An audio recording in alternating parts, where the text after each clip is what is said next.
Good morning and welcome to Morning Moments. I am so glad that you came and joined us in Morning Moments today. I have from the state of Delaware, just up the road, not too far from Virginia Beach, a actor, filmmaker, voiceover expert, a CEO of his own work, director, minister. And what I like the thoughts of creative ministries, and he's in creative ministries. What a great brother in the Lord, Mike Fox. Welcome to Morning Moments, Mike. Thank you. It's an honor to be here, honor to be with you. Tell us a little bit about yourself. What do you do and why do you do it? And tell us about your work there in the creative ministries.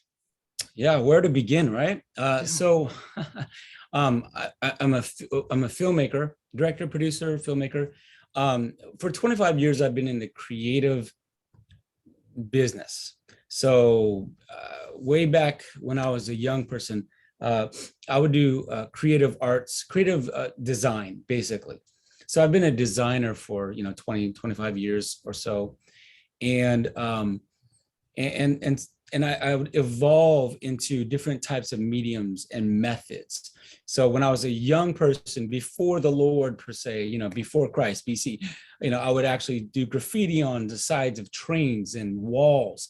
That's my beginnings, and so my artistic flair was way back yonder.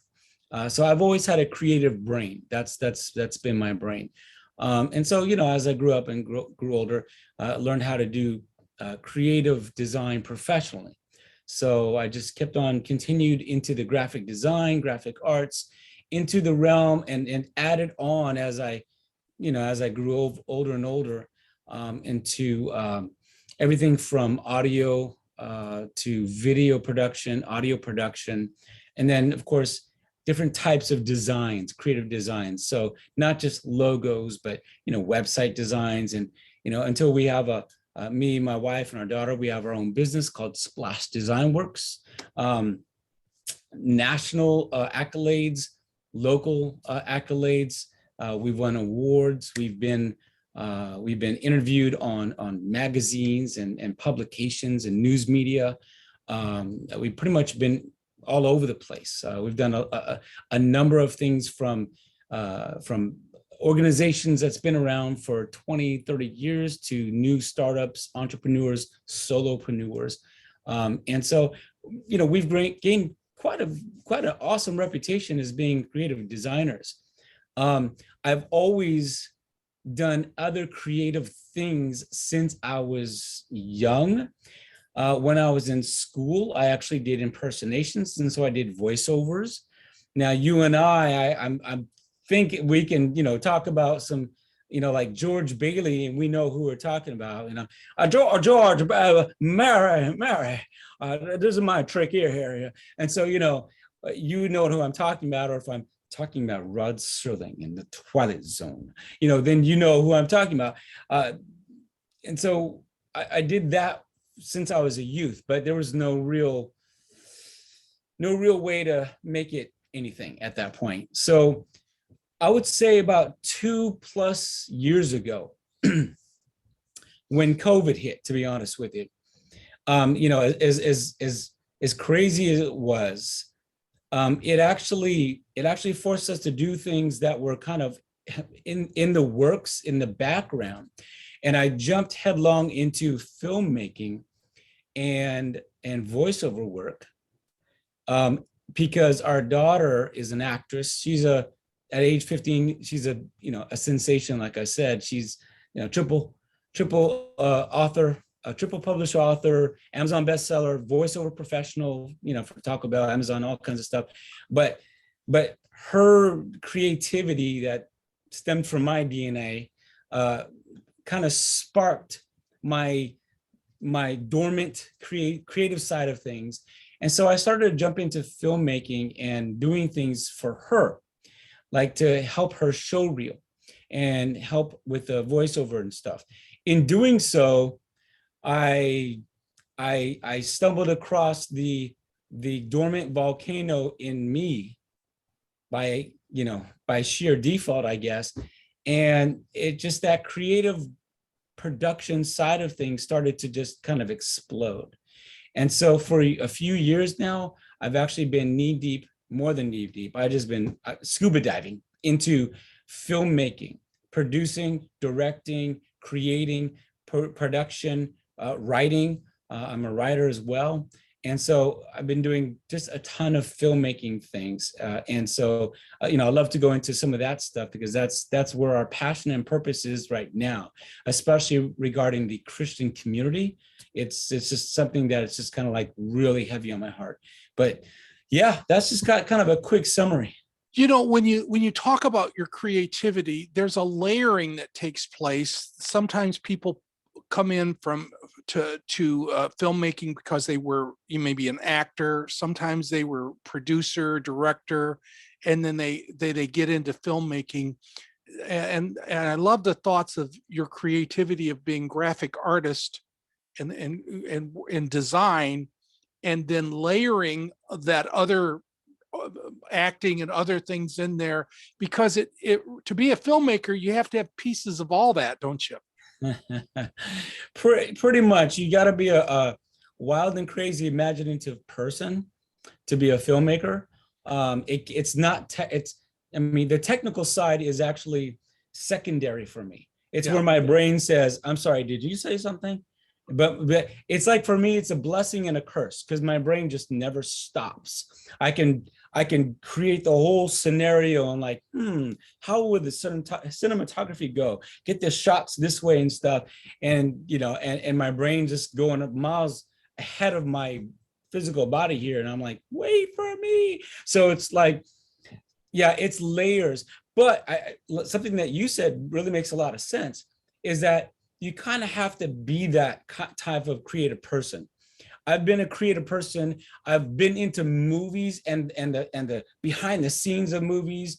And I also produce EDM music. So I've been into music and all that creative side of the brain there, music, art, even in the ministry, when we've done ministry, me and my wife and, our family, we've done the creative arts ministry. So we did liturgical dancing, drama, theater, and video, all wrapped up kind of stuff to make it powerful.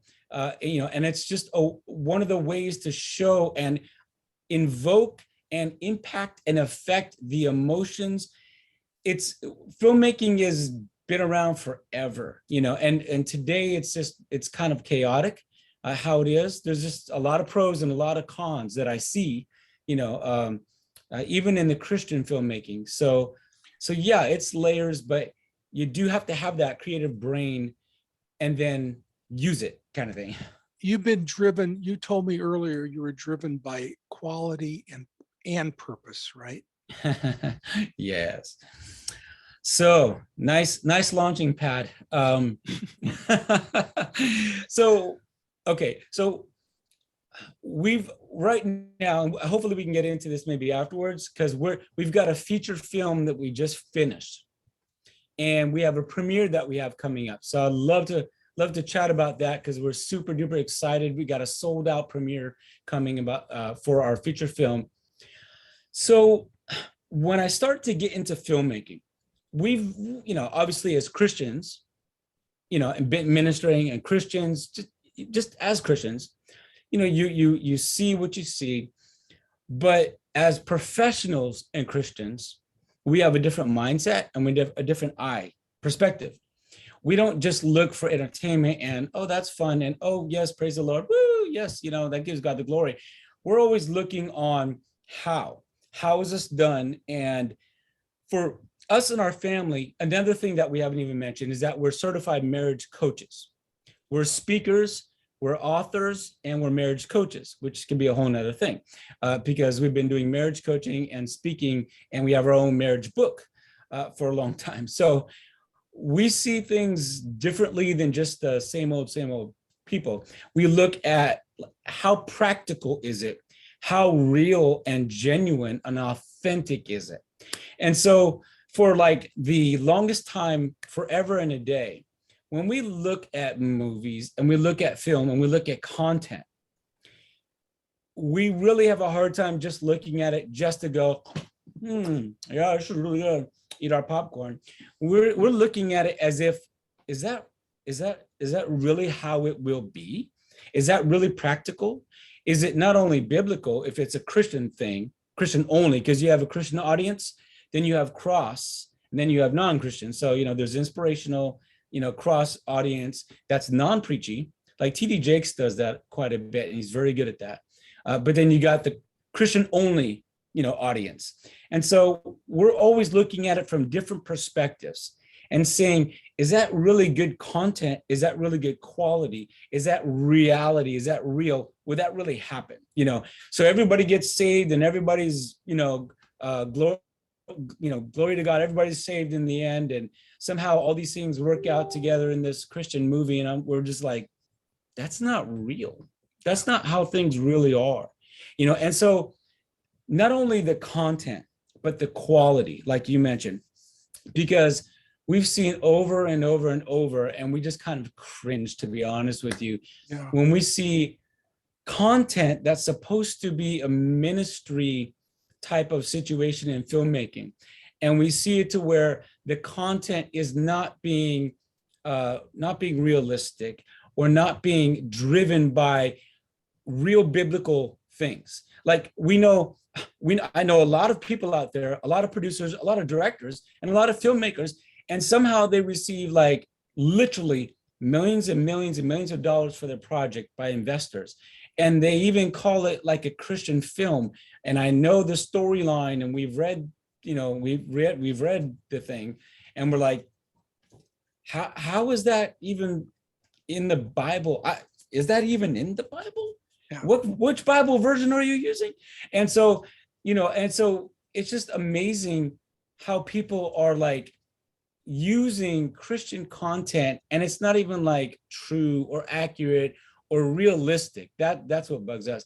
So what's been a passion for us and a purpose is for us to, we've been praying and we've been just seeking God on just open doors for us to be able to try to get into a connection with an investor or somebody who is already have the connections for us to be able to produce quality content that's realistic, it's powerful, it's not preachy.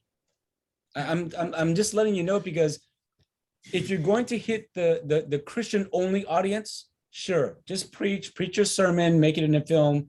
But most of the Christian films that we're seeing, they are trying to make it so that it's a family friendly and everybody can see it. At the same time, they have to infuse these preachy sermons in it. And I'm like, can you save that for Sunday? Because you're not being very strategic here, so yeah. There's the story, and not everybody is inspired by the same story. And it's so nice to be able to have the diversity involved in film, and that's why I think about pastors. God speaks to different pastors with different visions, just like he speaks to different filmmakers with different visions. And when we submit to him and say, God, what do you want me to do with my purpose and my calling to you?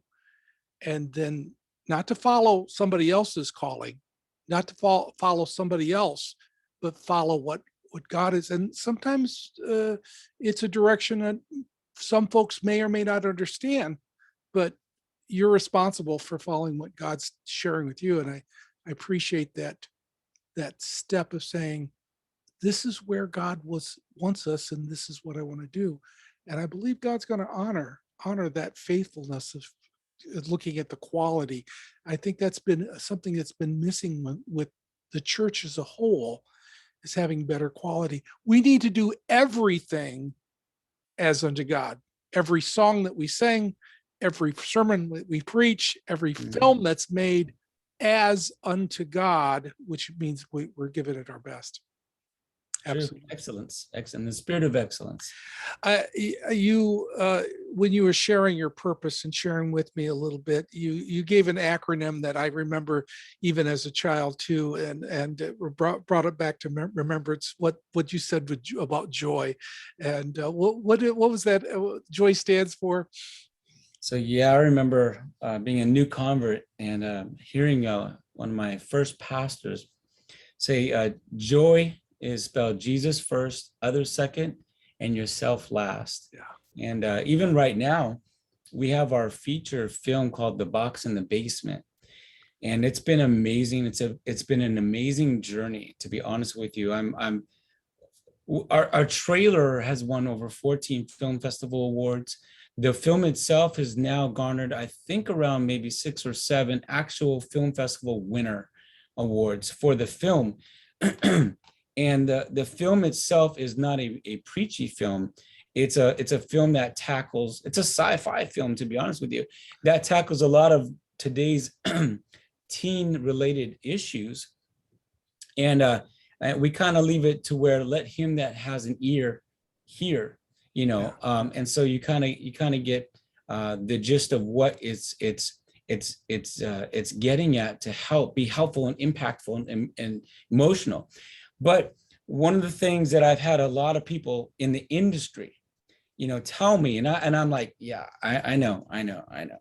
They say, so what are you getting out of this? How are you getting your money back and stuff? And we're, with this film, we're out the equivalency of probably 25K, to be honest with you. But even at this premiere that we're having on November 20th in Middletown, Delaware, it's been officially it's been sold out already, like almost a week. And we've just, continued to shell out ways to be a blessing to everybody that's been involved with it, because everybody has donated so many things to help make this film to be a very, very powerful, impacting film. And so, we understand that we want others to be blessed. We want to, it's not just about me and my film per se, but we have people coming from West Virginia, Tennessee, Atlanta, New York, Maryland, all coming to this premiere event. And really, I'm just excited for everyone else. I want everyone else to have a special time at this event. And, it's one of those things to where it's kind of like others come first. I just want everyone else to feel special. They've been a part of this film. Yeah, it's a film by Mike Fox and written, directed, and produced, excuse me, and ... by me and all that. But, really it's a team effort. And I just want everyone else to feel special and know that they've played a part, and we all made it, a team effort together. So that kind of mentality of others first, is what's driving us currently. We want to see others impacted, and that's our purpose and our passion for the content that we're trying to put out, is to impact and to not just entertain, because you can entertain without purpose, but you can have so much purpose that you make it so starchy that you don't entertain. So we want to we're trying to make it a purpose-driven content, which is our new label per se that we're trying to push, which is Crystal Fox Films. And so it's a family-friendly, purpose-driven type of films that we're trying to get into, so that way people are impacted, really impacted, really affected, and they're moved. That's what the gospel does. The gospel moves you. It doesn't bonk you on the head, or it doesn't pat you on the back. It moves you and draws you. That's what the word conviction means. And a lot of people don't understand the difference between conviction and condemnation. And so what conviction does, it draws you towards the cross. Condemnation pushes you away from the cross. And non-gospel buttery gospel doesn't do anything except makes you coffee. So we want to make purpose-driven content that impacts the emotions and affects the lives, to where it brings just a little bit of the light of the Father, so that they themselves have to open their hearts up. So You know, when you ask a passionate man like Mike to tell me your passion, he shares it with you. And I really do appreciate your sharing your heart. Down below, I'm going to put in the content area about your film, the one you mentioned, other films that you're doing, your websites, how to get a hold of you, how to get involved in your film industry. There are a lot of people watching this in the film industry that you might want to contact Mike and find out a little bit more about what he does in design and other things that he's doing, and working together in a collaborative effort, maybe in other projects coming forward. More important than that, Mike and his whole family are involved in this, and it's a family ministry. And Yeah. I want everyone to remember Mike Fox and his whole family in prayer. And when this meeting is over, or when this recording is over, I want you to take a few minutes and stop and find a quiet place and pray for Mike and his family, that God would continue to use him and bless him in a great and mighty way to bring out his creative gifts for the glory of God. Thank you, Mike, for joining me for Morning Moments. Thank you so much. It's an honor to be here. Okay. Thank you so much. And thank you for joining us for Morning Moments, and keep coming back.